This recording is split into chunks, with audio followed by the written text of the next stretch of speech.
الله نور الله لا إله إلا الله ألف الله نور الله لا إله إلا الله ألف الله نور الله لا إله إلا الله ألف.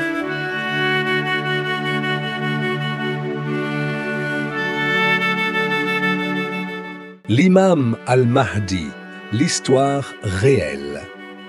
L'imam al-Mahdi est un homme de Dieu qui doit venir à la fin des temps pour sauver le monde.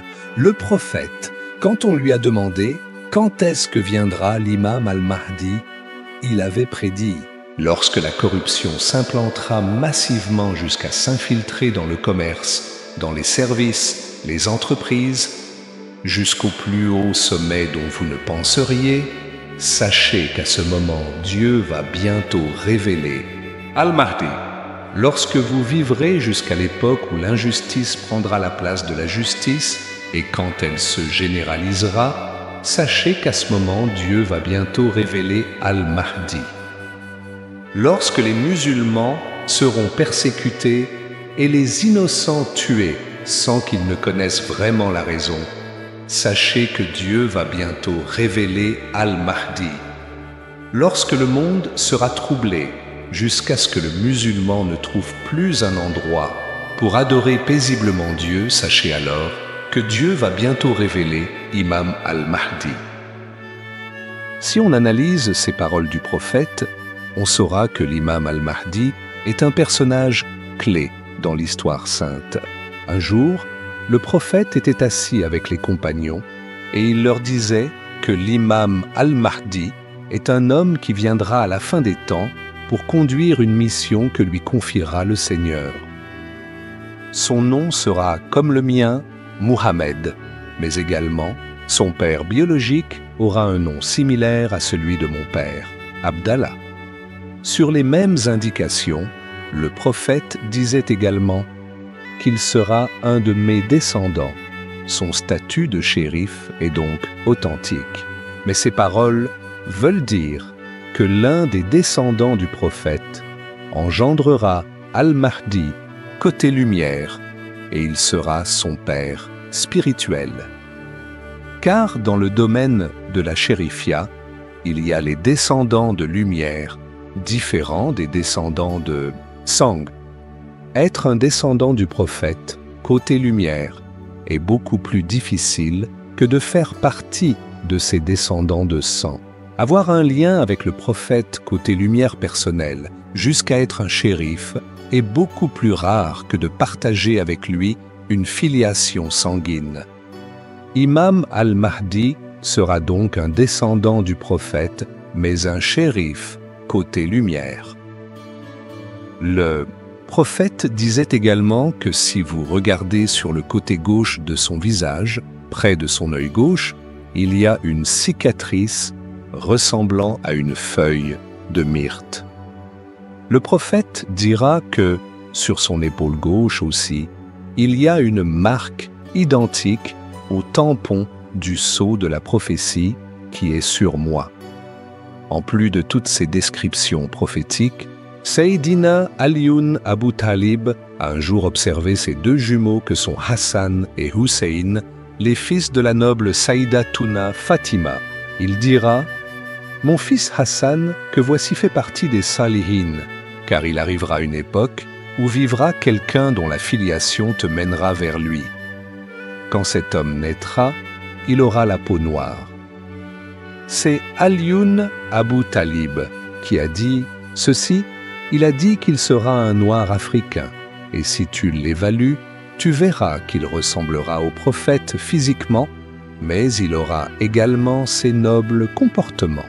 Il dira que si cet homme apparaît, sachez que c'est lui le Mahdi qu'on attendait. En rapport avec ces propos, le saint fondateur de la Tariqa Qadriya, Cheikh Abd Qadr Jailani, est un descendant de Hussein. Par contre, Maulaya, Cheikh Ahmad Tidjani, est un descendant biologique de Hassan. Donc, si vous voyez bien, le prophète en a livré des explications, tout comme Imam Alioun et de nombreux savants contemporains, y ont écrit aussi des livres. Si vous parcourez l'Internet, vous pourrez voir toutes les références que je viens de vous apporter. Le respecté et célèbre homme de Dieu sénégalais, Cheikh El Hadji Malik Sy, a confirmé que, quand viendra Al-Mahdi, il fera partie de la Tariqa Tijaniya. Il a confirmé ceci et tout le monde sait que Maodo ne parle jamais pour le plaisir. Il est tellement sage que tout ce qu'il te dit est véridique. Maulaya Cheikh Ahmad Tijani a dit que quand Imam Al-Mahdi viendra, il sera son disciple. Mais pourquoi il a affirmé ceci? Il l'avait dit car beaucoup de savants de l'époque disaient que, vu la façon dont le prophète a décrit la grandeur de la mission du Mahdi, si quelqu'un devrait détenir un grade spirituel après le prophète, le Khatmiya, cela devrait être l'imam Al-Mahdi. C'est ainsi donc que Maulaya, Cheikh Ahmad Tijani, a très tôt pris ses devants pour informer la communauté tidiane que Al-Mahdi fera partie de la Tariqa Tijaniya et il confirmera sa suprématie sur les Awliya en tant Khatmiya du prophète. Et ces propos, si tu les vérifies, tu les verras dans Jawahirul Ma'ani et dans beaucoup d'autres livres de la Tariqa. Maintenant, tous les savants savent qu'Imam Al-Mahdi sera le khalife de Maulaya Cheikh Ahmad Tijani à son époque, car il est le dirigeant de son époque. La question est de savoir donc, puisque Al-Mahdi fait partie de la Tariqa Tijaniya, qui va lui donner le wird. Tout le monde sait que dans la Tariqa Tijaniya, celui qui te donne le wird est ton maître, ton cheikh. Donc Imam Al-Mahdi ne devrait pas prendre le werd chez un cheikh vivant compte tenu de son titre de khalife de Maulaya Cheikh Ahmad Tijani Sherif. En réalité, ce que les gens ignorent est que lorsqu'Imam Al-Mahdi viendra, c'est Maulaya Cheikh Ahmad Tijani qui va procéder comme le prophète avait fait pour lui, en apparaissant physiquement au grand jour pour lui donner le wird. C'est ainsi que Maulaya Cheikh Ahmad Tijani va faire pour Imam Al-Mahdi. C'est donc Maulaya Cheikh Ahmad Tijani en personne qui apparaîtra en pleine journée et à l'état d'éveil pour lui donner le wird de la Tariqa Tijaniya. C'est donc impossible qu'Imam Al-Mahdi reçoive le wird d'un cheikh vivant dans le monde Shahada et qu'il lui serve de silsila, chaîne de transmission de la Tariqa, car c'est lui l'imam de son temps et le dirigeant de son époque. C'est Maulaya Cheikh Ahmad Tijani en personne qui viendra donc au monde Shahada pour lui donner directement la Tariqa Tijaniya. Concernant nos connaissances mystiques sur l'imam Al-Mahdi, il possède une mission prédéfinie. En premier, sur le plan mystique, Al-Mahdi est un noir africain. Ce qui intrigue certains aussi est comment peut-il être un noir africain et être en même temps descendant du prophète. Mais l'authenticité chérifienne d'Imam Al-Mahdi se trouve sur le côté lumière, c'est-à-dire que le prophète l'a engendré par l'intermédiaire de Maulaya Cheikh Ahmad Tijani, qui est son père spirituel. Sayyidina Alioun disait que son affiliation se fera via Hassan et la filiation chérifienne de Maulaya Cheikh Tijani conduit directement vers Hassan. Le prophète avait également dit que l'endroit où habitera Al-Mahdi sera entouré d'eau, il logera dans une presqu'île. Et cette indication prophétique est célèbre dans les livres. Ainsi, le prophète a dit que le Mahdi aura sa propre cité qui est entouré d'eau. L'autre réalité sur Imam al-Mahdi est que, lorsqu'il conduira sa mission, il sera accompagné de l'âme de Cheikh El-Haji Omar Foutiyou, qui avait disparu miraculeusement dans les falaises de Bandiagara. Lorsqu'Imam al-Mahdi conduira sa mission, il reviendra pour l'accompagner spirituellement. Lorsqu'Al-Mahdi apparaîtra pour que tout le monde puisse le reconnaître comme étant Imam al-Mahdi, il aura 40 ans, à l'instar du prophète, lors de son début de mission. À ses 45 ans, il dominera presque la quasi-totalité du monde musulman, à l'exception d'une partie. De ce fait, la façon dont Maulaya Cheikh l'a dit, Imam al-Mahdi, tout au long de sa vie, confirmera la suprématie de Maulaya Cheikh Ahmad Tidjani par les grades que lui a octroyés Allah en tant Khatmiya du prophète, de même que sa station nommée Katmiya. Également, l'imam al-Mahdi comprimera en un seul bloc tous les travaux de ceux qui évoluaient dans les tariqas, dans le soufisme, et c'est lui qui le conduira à son époque. À la question « Est-ce qu'Imam al-Mahdi est un prophète ?» La réponse est évidemment non, car Imam al-Mahdi est un khutbu, un pôle secoureur, qui possède en lui l'âme d'un Gaussu qu'il a ajouté à son Qutbaniyu. L'âme de l'imam al-Mahdi est un Gaussu qu'on a mis à l'intérieur d'un Qutbu, qui associe donc son Qutbaniyu et le tir de al-Mahdi, c'est pourquoi son Qutbaniyu sera associé à une dénomination particulière. On le surnommera par cette réalité, car c'est un Qutbu, mais on a pris l'âme de Gaoussou pour le mettre à l'intérieur de lui, car c'est l'âme qui représente le titre de Al-Mahdi. Imam al-Mahdi, en tant que personne physique, donc, est un Qutbu. La particularité mystique de la mission d'Al-Mahdi est qu'il sera guidé par le wahyu, inspiration divine, comme en recevait le prophète lors de sa mission. Ce sont les mêmes particularités que Dieu avait fait pour le prophète qu'il va faire pour lui. De ce fait, aucun savant ne viendra pour dire que j'ai enseigné telle ou telle branche de science à l'imam al-Mahdi, car le prophète a été un illettré, Nabi Lummi, et Dieu fera la même chose pour al-Mahdi. Mais malgré tout cela, il étonnera, de par sa science, tous les spécialistes des domaines scientifiques. C'est ainsi qu'on dit qu'il y aura de vrais savants qui ont appris tous les livres de la charia, mais qui seront contre al-Mahdi.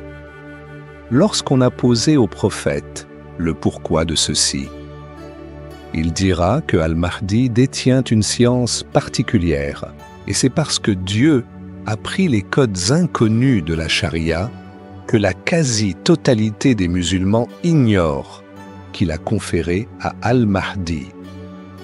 Dieu prendra aussi la hakika avec tous les codes que les gens ignoraient là-dessus pour les lui octroyer. Quand al-Mahdi viendra, il conduira sa mission depuis le ilmu ladanoui et de la manière d'un prophète, car Dieu lui fera des révélations, wahyu. C'est cette dimension élevée de science qui fera que certains savants diront que c'est impossible, mais c'est ainsi qu'il conduira sa mission à ses 40 ans. Lorsqu'Imam al-Mahdi marchera, il sera accompagné d'une armée de 313 soldats, des soldats de Kaïb, qui proviennent du ciel. Ces soldats peuvent parfois apparaître visiblement et parfois disparaître aux yeux des gens. Dieu octroiera à Al-Mahdi le secret Kun Fayakun, par lequel il va neutraliser les bombardiers furtifs, les drones, les satellites. Il neutralisera les bombes nucléaires et dirigera le monde de sorte que quiconque se détourne de lui, même sa voiture personnelle, refusera de marcher. Il débutera donc sa mission à 40 ans et l'Arabie Saoudite sera un de ses sièges. Il ira jusqu'à être le roi de la Mecque en y siégeant pour une durée de 7 ans en tant que dirigeant des musulmans, Amirul Mouminin. Et imaginez aujourd'hui cette probabilité. Un noir africain qui va à la Mecque pour y siéger, s'il ne disposait pas de secret, kun fayakun, ce serait impossible, car si les Arabes voient seulement sa peau noire, ils le rejetteront. Mais Dieu a permis à Al-Mahdi la capacité d'apparaître en tant qu'Arabe jusqu'à ce que tout le monde le voie avant de reprendre son apparence en tant que noir africain. Et ce prodige, il le fera entre la Mecque et Médine. Tu verras ensuite les armées se préparer pour l'attaquer, comme l'armée qui partira depuis la Syrie. Mais lorsqu'ils se prépareront avec leurs chars de combat et armées, le sol se fendra pour les engloutir jusqu'au dernier. Lorsque ceci se produira, c'est là que la majorité des gens de l'Irak, de la Palestine et d'Istanbul auront la confirmation sur l'authenticité de Al-Mahdi et ils viendront tous devant lui pour lui prêter allégeance. C'est au moment où ils viennent prêter allégeance que Dieu prendra un ange pour qu'il fasse une annonce. Mais c'est un Awamis, ange gardien du cercle restreint, qui constitue la catégorie la plus puissante et dangereuse des anges, sur le lieu où il siégeait entre la Kaaba et la station d'Abraham. Il annoncera haut et fort que c'est lui le calife de Dieu, suivez-le et obéissez-le. Et tous les Mécois entendront cette voix. C'est là qu'il commencera véritablement sa mission. À la conduite de sa mission par le secret Kun fa yakun, il aura la main mise sur des États. Il récupérera la Turquie, Jérusalem aussi, car il y siégera plus de 5 ans au niveau de la mosquée Al-Aqsa. Aujourd'hui, il y a beaucoup de tensions au niveau de l'esplanade des mosquées, mais Al-Mahdi y siégera 5 ans et tout le monde le reconnaîtra en tant que guide des musulmans. Mais également, les Occidentaux tenteront des ruses contre lui. Ils viseront son lieu d'habitation par des missiles. Ils le viseront en personne par des missiles. Mais à chaque fois qu'ils comptent lui larguer des bombes, c'est Allah qui informe automatiquement le Mahdi, et ce dernier, avec son secret Kun fayakun, fera retourner les missiles contre eux. Ainsi, tous les avions et bombardiers qui lanceront bombes ou missiles contre le Mahdi verront les missiles se retourner contre eux. C'est pourquoi personne ne peut anéantir la mission de Al-Mahdi, car c'est Dieu qui l'a voulu ainsi. Imam Al-Mahdi conduira sa mission durant 45 ans, âgé de 45 ans, pour que Insa ibn Maryam, Jésus, puisse descendre. Au moment où Jésus descendra, il sera à ce moment au niveau de son zawiya, où il compte prier Fajr. C'est là que Jésus descendra du ciel pour venir vers lui. Et lorsqu'il le verra, l'imam Al-Mahdi reculera pour laisser le prophète Jésus diriger la prière, mais Jésus déclinera l'offre et lui dira de diriger. Il conduira donc la prière de Fajr, mais c'est Jésus qui lui fera le iqama de la prière.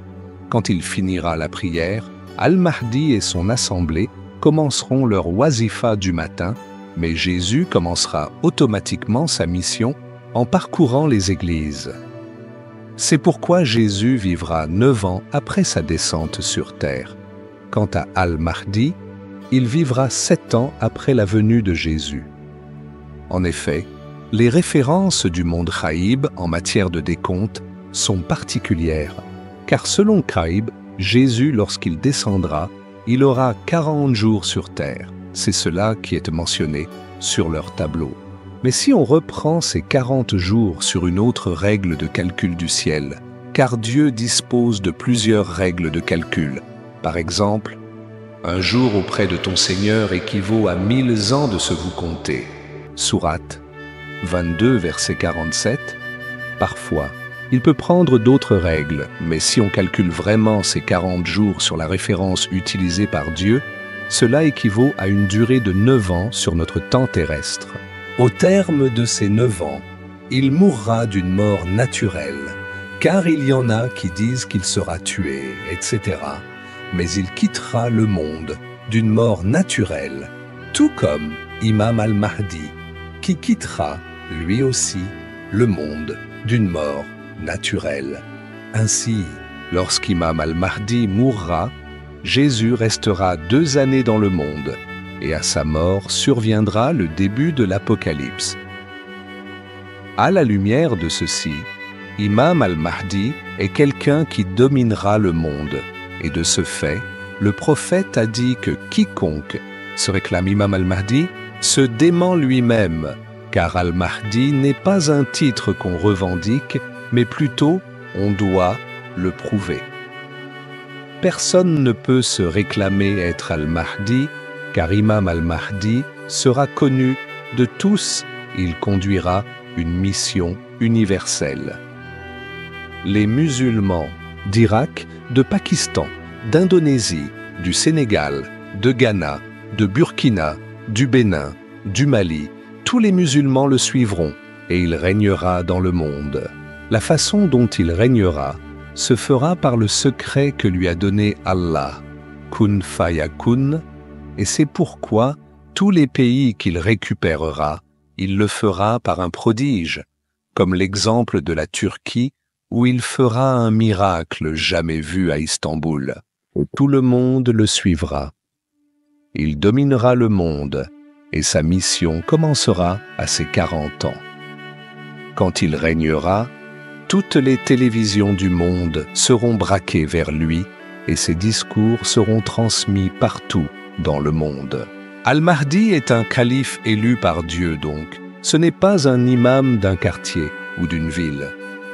Il y a des périodes clés dans la vie de Al-Mahdi, car lorsqu'il s'emparera d'Istanbul et siégera 7 ans à la Mecque, le monde verra l'apparition de Dajjal, l'Antéchrist. Dajjal est un homme que Dieu a doté d'un pouvoir extraordinaire, et il est premier ministre d'un grand pays qu'il gouverne par des armes nucléaires. Il gouverne ce pays et détient toutes les décisions et pouvoir et il a de dangereuses armes nucléaires. La particularité de Dajjal est que Dieu lui a donné un pouvoir qui semble être proche de celui du Mahdi, même si le pouvoir du Mahdi est plus sophistiqué. Dajjal a le pouvoir de tuer un homme et de le ressusciter, et il le fera lors de son apparition devant tout le monde. Il peut également neutraliser n'importe quel armement sans pour autant qu'il envoie ses soldats. Quand il viendra, il disposera de mallettes nucléaires munies de codes, mais il n'aura pas besoin de ces codes pour pouvoir les armer ou les désactiver. De par son propre pouvoir, il peut désarmer ces mallettes nucléaires ou les armer. C'est lui qui combattra le Mahdi, car si ce dernier fait sortir un pouvoir, il en fera de même. Il commencera même à détourner certains partisans de l'imam al-Mahdi, car certains auront peur de lui, d'autres seront étonnés de son pouvoir. Il y aura même qui, durant sa vie, certaines personnes qui le confondront avec Jésus, à cause de la région d'où il provient, mais peu de temps après, il se réclamera être Dieu. S'il arrive jusqu'à vouloir gâcher la plupart des réalisations de l'imam al-Mahdi, c'est là qu'Allah va envoyer Jésus qui descendra au moment de la prière de Fajr. Et à ce moment, al-Mahdi aura déjà conduit 45 ans de mission depuis ses débuts à l'âge de 40 ans. À sa venue, Jésus tuera Dajjal et régnera 9 ans sur terre en compagnie de l'imam al-Mahdi qui vivra 7 années avec lui. Ces 7 années qui feront suite à la mort de Dajjal seront des années de stabilité totale et partout dans le monde, il n'y aura ni de pauvres, ni de guerre. Les cultures qui s'étaient appauvries régénéreront à telle enseigne qu'un arbre qui donnait 100 fruits en donnera 1000. Les rendements maraîchers augmenteront, car la nature alors appauvrie s'enrichira lorsque Jésus posera son pied sur terre. Lorsqu'il tuera Dajjal, donc, les bienfaits naturels et les richesses se fructifieront partout dans le monde, et c'est sur cette stabilité que régnera Imam al-Mahdi pendant 7 ans. Après son décès, le prophète Jésus va régner 2 ans avant de décéder à son tour. Et ce sera le début de l'Apocalypse, la manifestation de la frustration de Dieu à travers les phénomènes. Ainsi, les océans se déchaîneront, le vent, les ouragans, etc. secoueront la terre. Ce qui a trompé de musulmans au sujet du Mahdi, c'est qu'ils n'ont pas compris les explications du prophète, car lorsqu'il dit que Al-Mahdi est son fils, on attend à voir un arabe blanc en ignorant les paliers pour lesquels un homme devient shérif. Shérif en tant que fils de sang et shérif en matière de lumière. Et être shérif ne signifie pas qu'on doit obligatoirement être blanc, ceci trompe beaucoup de gens. Également, personne n'aurait imaginé qu'un noir africain siégera à la Mecque, mais Dieu a octroyé à Al-Mahdi tous ses degrés spirituels et pouvoirs. Le prophète avait dit que le Mahdi vivra dans l'an 1400 de l'Hégire, c'est-à-dire qu'il naîtra vers l'an 1400 et vivra durant cette période jusqu'au début de sa mission. Donc en résumé, personne ne devrait s'autoproclamer Al-Mahdi, et un disciple ne doit pas revendiquer ce titre pour son cher, car quand il apparaîtra, tous les musulmans qui dorment se réveilleront et tout le monde le reconnaîtra, car il gouvernera le monde. Et d'après ce que l'on connaît mystiquement à son propos, il ne reste que peu de temps pour que Imam al-Mahdi se révèle au grand jour. Toute cette réalité est une histoire qui se profile devant nous car beaucoup de controverses et de mal compréhension entourent cette histoire. Que cet éclairage puisse vous aider formellement par la bénédiction de Maulaya Cheikh Ahmad Tidjani.